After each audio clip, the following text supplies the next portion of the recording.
नमस्कार दोस्तों, कैसे हैं आप सभी लोग। हमें आशा है कि आप सभी लोग अच्छे होंगे। आप सभी लोगों का टी एग्ज़ाम परीक्षा में स्वागत है। आज हम प्राचीन इतिहास के मौर्य एवं मौर्योत्तर काल टॉपिक से एमसीक्यू के माध्यम से डिस्कशन करेंगे, जो कि बिहार की परीक्षा के लिए बहुत ही महत्वपूर्ण है। बिना किसी देरी से क्लास को शुरू करते हैं। क्वेश्चन नंबर 8 है, निम्न में से किस स्थल पर मौर्य साम्राज्य द्वारा महल बनवाया गया था।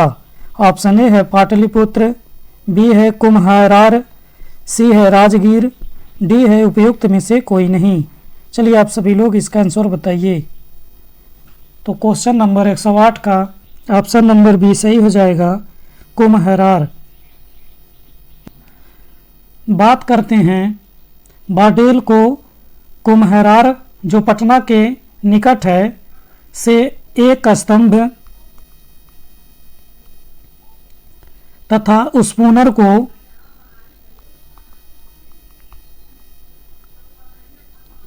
बहत्तर स्तंभ की प्राप्ति हुई। बाद में 8 स्तंभ और खोजे गए। इस प्रकार कुम्हार से कुल 80 स्तंभों वाले लकड़ी के राजमहल का अवशेष प्राप्त हुआ, जिसे चंद्रगुप्त मौर्य का राजमहल माना जाता है। पतंजलि के महाभाष्य में चंद्रगुप्त मौर्य के इस राजसभा का उल्लेख हुआ है। फाहियान ने इसे राजप्रसाद को देव निर्मित बताया है। अब हम नेक्स्ट क्वेश्चन पर चलते हैं। क्वेश्चन नंबर 9 है, शक संवत का प्रारंभ कब हुआ। ऑप्शन ए है 72 ईस्वी को, बी है 75 ईस्वी को, सी है 78 ईस्वी को, डी है 80 ईस्वी को। चलिए आप सभी लोग इसका आंसर बताइए। जैसा कि हम सभी को पता है कि शक संवत का प्रारंभ 78 ईस्वी में हुआ था। इसे प्रारंभ करने का श्रेय कुषाण शासक कनिष्क को जाता है। शक संवत निकालने के लिए वर्तमान ईस्वी से 78 कम कर दिया जाता है। भारतीय राष्ट्रीय कैलेंडर शक संवत पर आधारित है, जिसे 1957 में मान्यता प्राप्त है। शक कैलेंडर समय की चंद्र सौर गणना पर आधारित है। अब हम नेक्स्ट क्वेश्चन पर चलते हैं। क्वेश्चन नंबर 110 है, दूसरी शताब्दी के आसपास रचित संस्कृत के शिलालेख के अनुसार सुदर्शन झील एक कृत्रिम जलाशय की मरम्मत किसने की थी। ऑप्शन ए है हर्ष ने, बी है कनिष्क ने, सी है रुद्रदामन ने, डी है उपयुक्त में से एक से अधिक, ई है उपयुक्त में से कोई नहीं। चलिए आप सभी लोग इसका आंसर बताइए। तो क्वेश्चन नंबर 110 का ऑप्शन नंबर सी सही हो जाएगा। रुद्रदामन ने सुदर्शन झील की मरम्मत कराई थी। बात करते हैं कि जूनागढ़ अभिलेख, जिसका समय है 150 से 151 ईस्वी के अनुसार रुद्रदामन फर्स्ट ने सुदर्शन झील की मरम्मत कराने का उल्लेख प्राप्त होता है। उल्लेखनीय है कि सुदर्शन झील का निर्माण चंद्रगुप्त मौर्य के प्रांतीय शासक पुष्यगुप्त ने कराया था। बाद में अशोक के राज्यपाल तुषास्प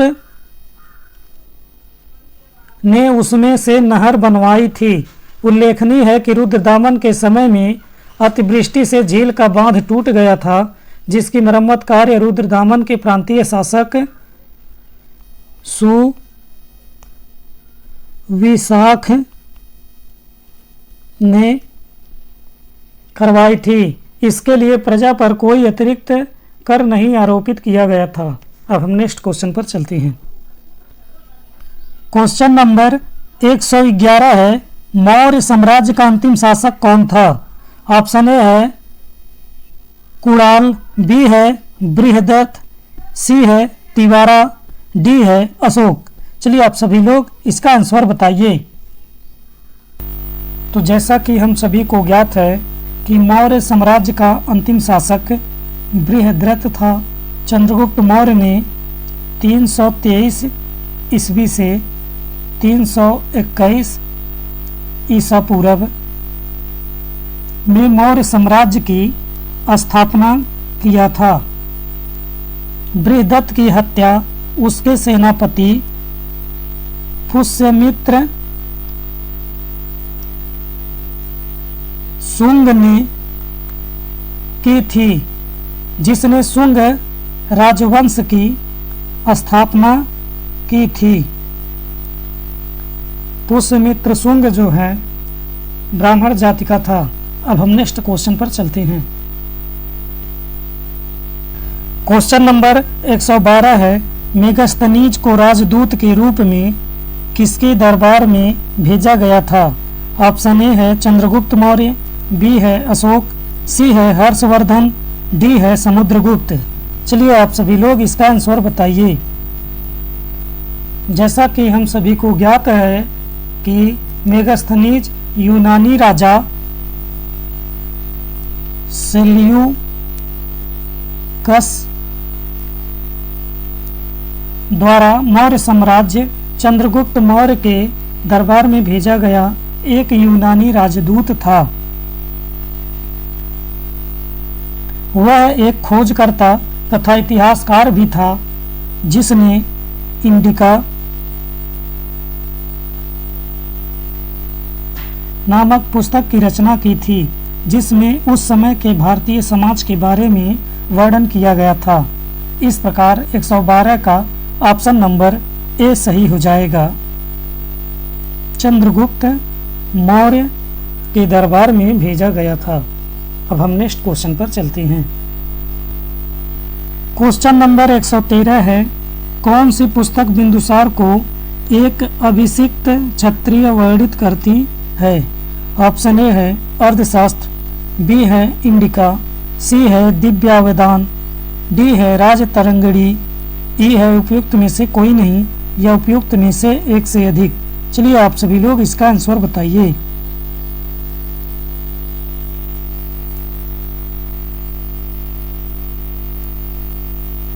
तो जैसा कि हम सभी को ज्ञात है कि दिव्यावदान में चंद्रगुप्त के पुत्र बिंदुसार को क्षत्रिय मृदभिषिक्त अर्थात अभिषिक्त क्षत्रिय कहा गया है। बिंदुसार मौर्य साम्राज्य के दूसरे शासक थे। इनका शासनकाल 298 ईसा पूर्व से लेकर 273 ईसा पूर्व तक था। बिंदुसार को अमित्र घात भी कहा गया है। अब हम नेक्स्ट क्वेश्चन पर चलते हैं। क्वेश्चन नंबर 114 है, मौर्य काल में कंठक शोधन न्यायालय किस प्रकार का न्याय करता था? ऑप्शन ए है दीवानी, बी है फौजदारी, सी है धार्मिक, डी है नैतिक, ई है उपयुक्त में से कोई नहीं या उपयुक्त में से एक से अधिक। चलिए आप सभी लोग इसका आंसर बताइए। तो क्वेश्चन नंबर 114 का ऑप्शन नंबर बी सही हो जाएगा। फौजदारी न्यायालय का न्याय करता था। बात करते हैं कि मौर्य काल में दो प्रकार के न्यायालय का उल्लेख मिलता है। पहला जो है धर्मस्थलीय और दूसरा जो है कंठक शोधन है। ये न्यायालय ग्राम संघ और राजा के न्यायालय के अतिरिक्त थे। धर्मस्थलीय न्यायालय दीवानी न्यायालय की तरह कार्य करता था, तो वहीं कंटक शोधन न्यायालय फौजदारी न्यायालय की तरह कार्य करता था। मौर्य काल में समाहर्ता राजस्व विभाग का प्रधान महासंग्रह करता होता था। मौर्य काल में शासकीय भूमि से प्राप्त आय को सीता कहा जाता था। मौर्य काल में शिक्षा का सर्वाधिक प्रसिद्ध केंद्र तक्षशिला था। कौटिल्य का अर्थशास्त्र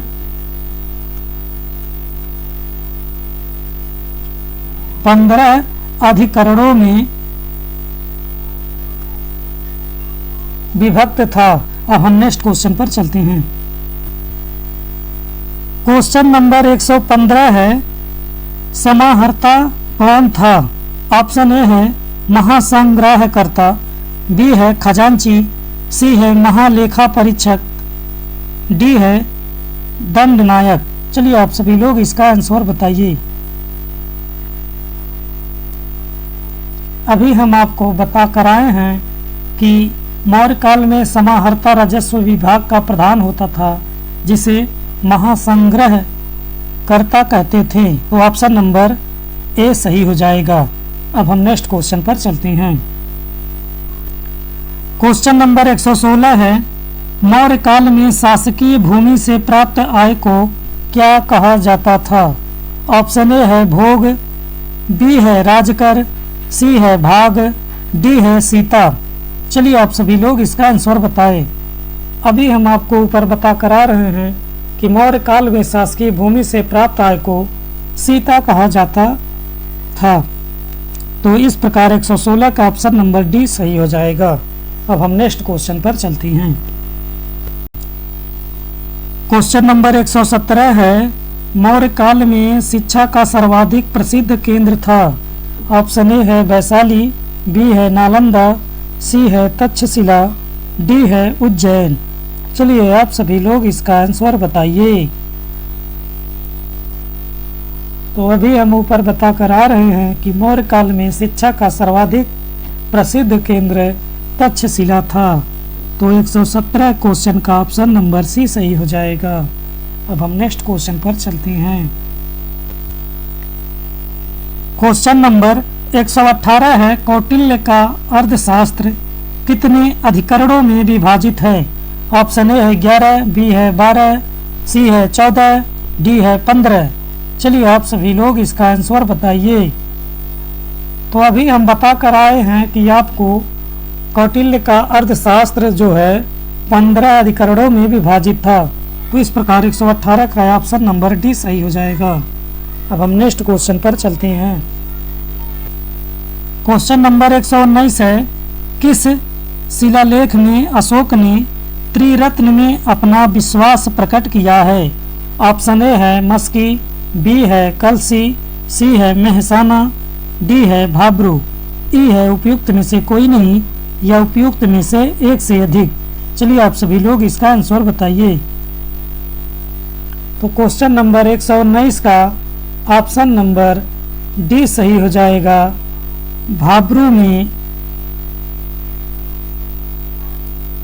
अशोक ने त्रिरत्न में अपना विश्वास प्रकट किया है। बात करते हैं कि भाब्रू शिलालेख को जयपुर के निकट विराटनगर से खोजा गया, जिसमें अशोक के द्वारा बौद्ध धर्म के त्रिरत्न बौद्ध धम्म एवं संघ में अपनी आस्था व विश्वास प्रकट किया गया है। इसी अभिलेख में अशोक स्वयं को मगध का राजा, जिसे मगधाधिराज कहलाता है, सोहगौरा अभिलेख में अकाल का उल्लेख किया गया है। अशोक के 13वें शिलालेख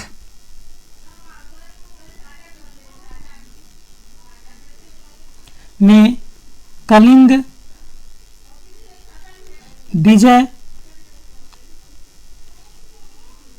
का वर्णन मिलता है। सामान्यतः अशोक अपने अभिलेखों में प्रियदर्शी नाम से जाना जाता है। अशोक के अभिलेखों को सर्वप्रथम जेम्स प्रिंसेप ने पढ़ा था। अशोक के शिलालेख प्राकृतिक भाषा में पाए गए हैं। अब हम नेक्स्ट क्वेश्चन पर चलते हैं। क्वेश्चन नंबर 120 है, वह स्तंभ जिसमें अशोक ने स्वयं को मगध का सम्राट बताया है। ऑप्शन ए है मास्की का लघु स्तंभ, बी है रूमिनदेयी स्तंभ, सी है कीन स्तंभ, डी है भाब्रू स्तंभ। चलिए आप सभी लोग इसका आंसर बताइए।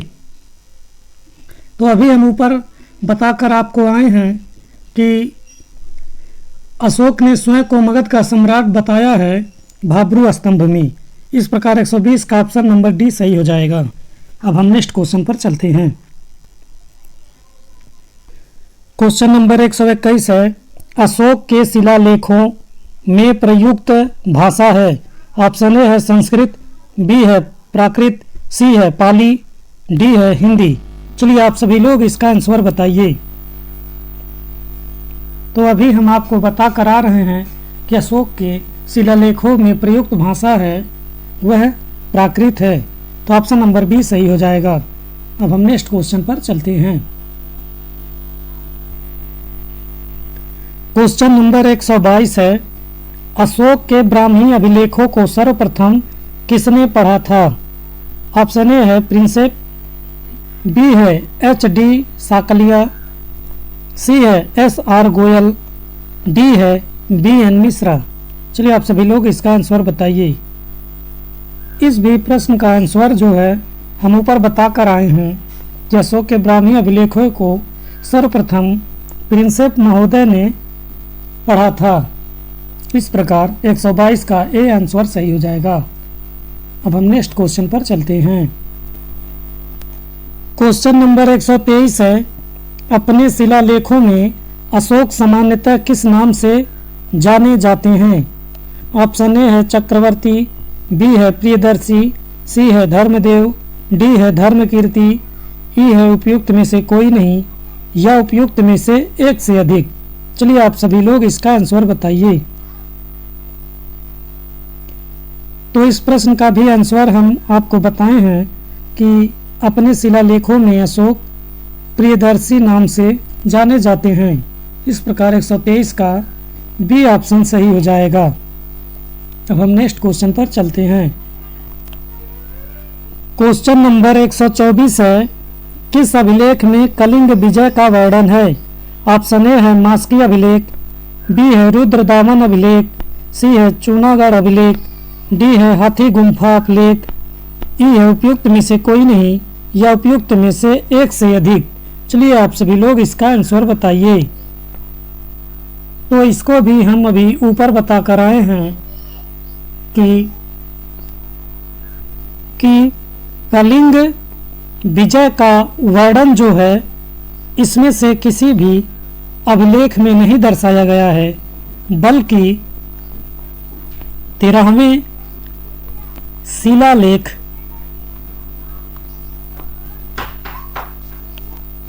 में कलिंग विजय का वर्णन मिलता है। इस प्रकार 124 का ऑप्शन नंबर ई सही हो जाएगा, उपयुक्त में से कोई नहीं। चलिए अब हम नेक्स्ट क्वेश्चन पर चलते हैं। क्वेश्चन नंबर 125 है, अशोक के किस अभिलेख में अकाल दुर्भिक्ष का उल्लेख है। ऑप्शन ए है सौहगौरा, बी है मस्की, सी है सोपारा, डी है कलसी, ई है उपयुक्त में से कोई नहीं, या उपयुक्त में से एक से अधिक। चलिए आप सभी लोग इसका आंसर बताइए।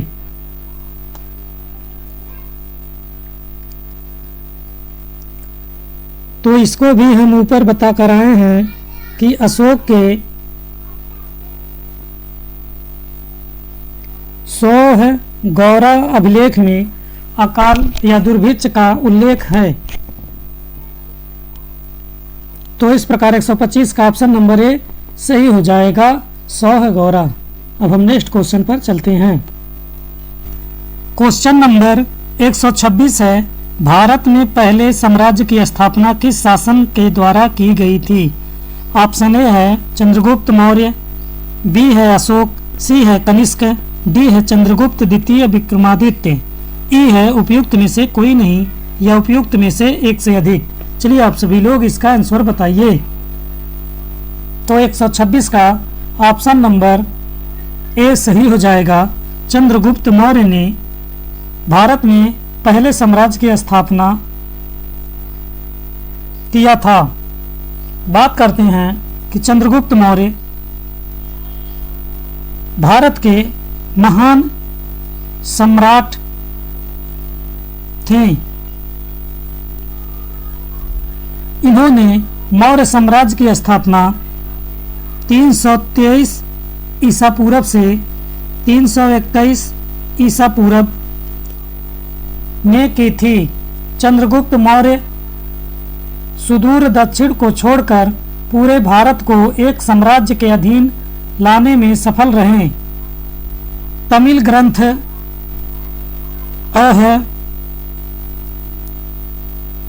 नानूर और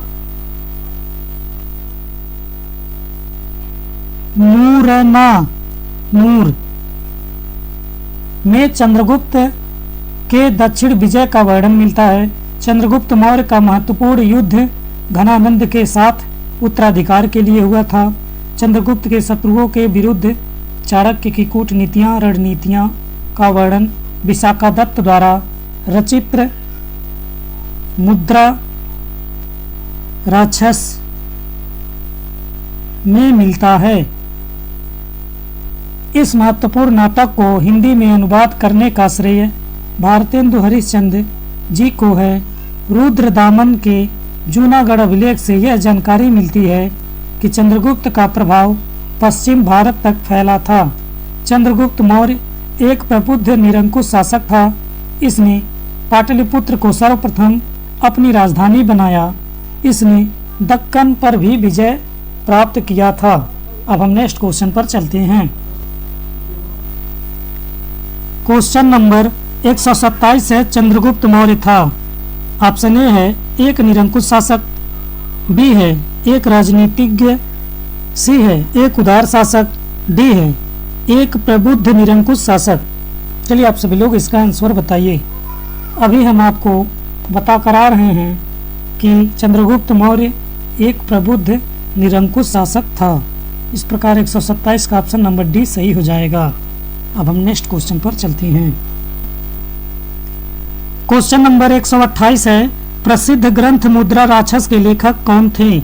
ऑप्शन ए है विशाखदत्त, बी है कालिदास, सी है शूद्रक, डी है राजशेखर। चलिए आप सभी लोग इसका आंसर बताइए। तो अभी हम आपको बता करा रहे हैं कि मुद्रा राक्षस के लेखक विशाखादत्त जी थे। इस प्रकार 128 का ऑप्शन नंबर ए सही हो जाएगा। अब हम नेक्स्ट क्वेश्चन पर चलते हैं। क्वेश्चन नंबर 129 है किस अभिलेख में यह साबित होता है कि चंद्रगुप्त का प्रभाव पश्चिम भारत तक फैला हुआ था। ऑप्शन ए है कलिंग अभिलेख में, बी है अशोक का गिरनार अभिलेख में, सी है रुद्रदामन का जूनागढ़ अभिलेख में, डी है अशोक का सोपरा अभिलेख में। चलिए आप सभी लोग इसका आंसर बताइए। तो इसको भी हम आपको ऊपर बता करा रहे हैं कि रुद्रदामन का जूनागढ़ अभिलेख में यह साबित होता है कि चंद्रगुप्त मौर्य का प्रभाव पश्चिमी भारत तक फैला हुआ था। तो इस प्रकार 129 का ऑप्शन नंबर सी सही हो जाएगा, रुद्रदामन का जूनागढ़ अभिलेख। अब हम नेक्स्ट क्वेश्चन पर चलते हैं। क्वेश्चन नंबर 130 है पाटलिपुत्र को किस शासक ने सर्वप्रथम अपनी राजधानी बनाई। ऑप्शन ए है चंद्रगुप्त मौर्य, बी है अशोक महान, सी है चंद्रगुप्त विक्रमादित्य, डी है कनिष्क। चलिए आप सभी लोग इसका आंसर बताइए।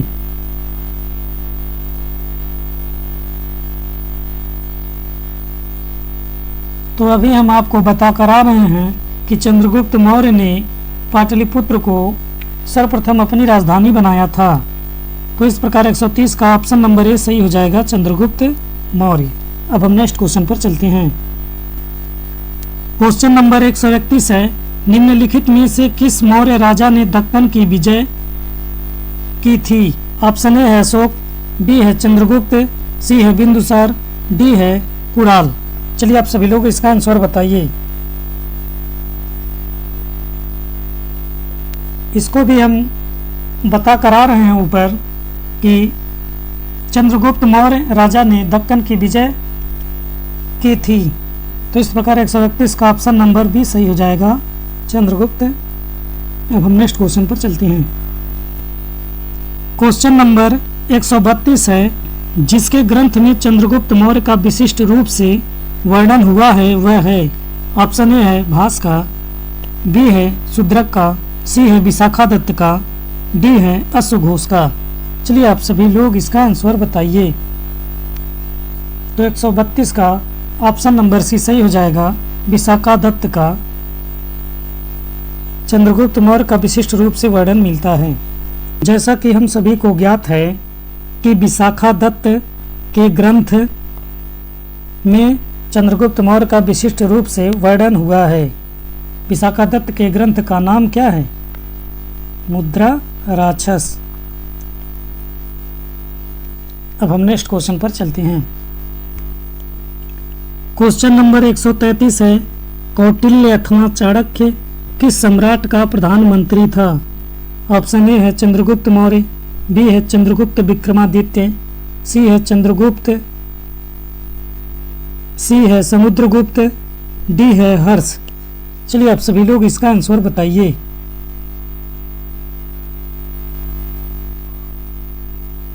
तो जैसा कि हम सभी को ज्ञात है कि कौटिल्य अथवा चाणक्य मौर्य साम्राज्य के संस्थापक चंद्रगुप्त मौर्य का प्रधानमंत्री और पुरोहित था। पुरोहित प्रमुख धर्माधिकारी होते थे। चंद्रगुप्त मौर्य के समय ये दोनों विभाग कौटिल्य के अधीन था। कौटिल्य को भारत का मैकी या वेली भी कहा जाता है। कौटिल्य ने अपने पुस्तक अर्ध शास्त्र में जो राजनीतिक शास्त्र से संबंधित है, चंद्रगुप्त मौर्य ने सेल्यूकस को बख्शीश जिसे उपहार के रूप में 500 युद्धक हाथी दिया था। नंद वंश के पश्चात मगध पर मौर्य वंश का शासन स्थापित हुआ। विलियम जोन्स ने सैंड्रोकोटस की पहचान चंद्रगुप्त मौर्य से की है। इस प्रकार चंद्रगुप्त मौर्य को सैंड्रोकोटस भी कहा जाता है। तो इस प्रकार 133 का ऑप्शन नंबर ए सही हो जाएगा, चंद्रगुप्त मौर्य। अब हम नेक्स्ट क्वेश्चन पर चलते हैं। क्वेश्चन नंबर 134 है, अर्थशास्त्र नामक पुस्तक का लेखक कौन था? ऑप्शन ए है बाणभट्ट, बी है कौटिल्य, सी है कलहड़, डी है विशाखादत्त। चलिए आप सभी लोग इसका आंसर बताइए।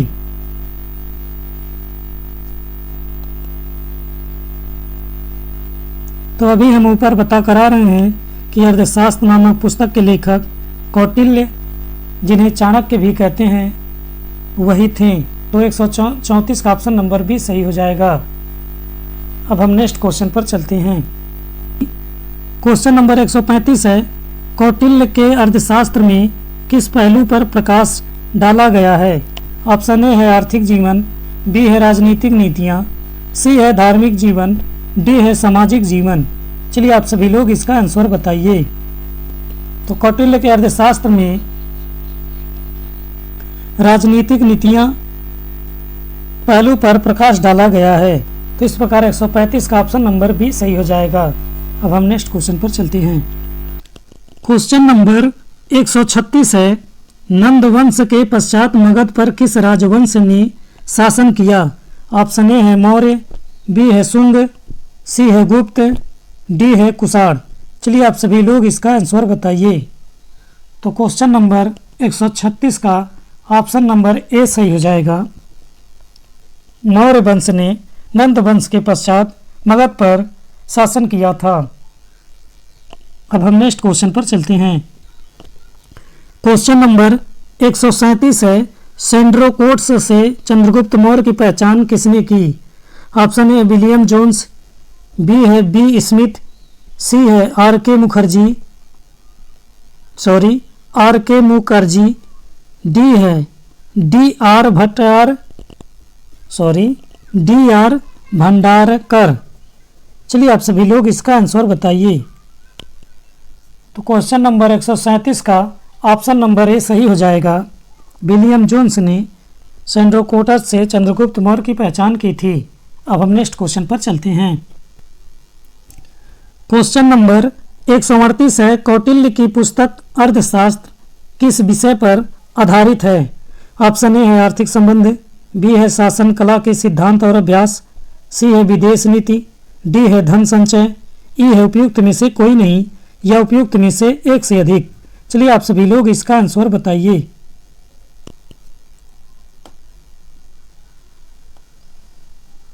तो क्वेश्चन नंबर 138 का ऑप्शन नंबर बी सही हो जाएगा। शासनकाल के सिद्धांत और अभ्यास विषय पर आधारित है। अब हम नेक्स्ट क्वेश्चन पर चलते हैं।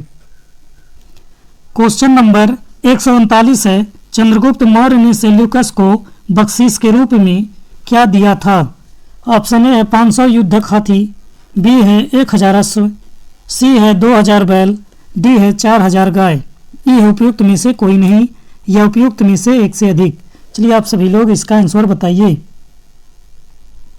तो अभी हम ऊपर बता कर आ रहे हैं आपको कि चंद्रगुप्त मौर्य ने सेल्यूकस को बख्शीश के रूप में 500 युद्धक हाथी दिया था।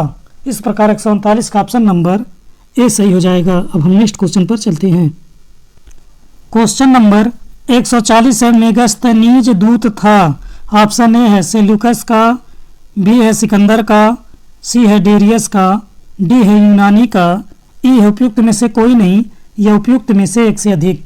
चलिए आप सभी लोग इसका आंसर बताइए। तो अभी हम इसको बता कर आ रहे हैं कि मेगस्थनीज जो है सेल्यूकस निकेटर का दूत था। इस प्रकार 140 का ऑप्शन नंबर ए सही हो जाएगा। अब हम नेक्स्ट क्वेश्चन पर चलते हैं। क्वेश्चन नंबर 141 है, वह स्रोत जिसमें पाटलिपुत्र के प्रशासन का वर्णन उपलब्ध है वह है? ऑप्शन ए है दिव्यावदान, बी है अर्थशास्त्र, सी है इंडिका, डी है अशोक के शिलालेख। चलिए आप सभी लोग इसका आंसर बताइए। तो इसको भी हम अभी बता करा रहे हैं कि वह स्रोत जिसमें पाटलिपुत्र के प्रशासन का वर्णन मिलता है या उपलब्ध है वह है इंडिका। इस प्रकार 141 का ऑप्शन नंबर सी सही हो जाएगा। अब हम नेक्स्ट क्वेश्चन पर चलते हैं। क्वेश्चन नंबर 142 है, मौर्य साम्राज्य का 7 वर्गों में विभाजन का विशेष रूप से उल्लेख किया गया है। ऑप्शन ए है कौटिल्य के अर्थशास्त्र में, बी है अशोक के शिलालेख में, सी है पुराणों में, डी है मेगस्थनीज की पुस्तक इंडिका में, ई है उपयुक्त में से कोई नहीं या उपयुक्त में से एक से अधिक। चलिए आप सभी लोग इसका आंसर बताइए। तो इसको भी हम बता करा रहे हैं कि मौर्य साम्राज्य का 7 वर्गों में विभाजन का विशेष रूप से उल्लेख मेगस्थनीज की पुस्तक इंडिका में मिलता है। इस प्रकार 142 का ऑप्शन नंबर डी सही हो जाएगा, मेगस्थनीज की पुस्तक इंडिका में। अब हम नेक्स्ट क्वेश्चन पर चलते हैं। क्वेश्चन नंबर 143 है, इंडिका का लेखक कौन था? ऑप्शन ए है विष्णुगुप्त, बी है मेगस्थनीज, सी है डाइमेकस, डी है प्लिनी। चलिए आप सभी लोग इसका आंसर बताइए। तो 143 का ऑप्शन नंबर बी सही हो जाएगा, मेगस्थनीज इंडिका का लेखक है। अब हम नेक्स्ट क्वेश्चन पर चलते हैं।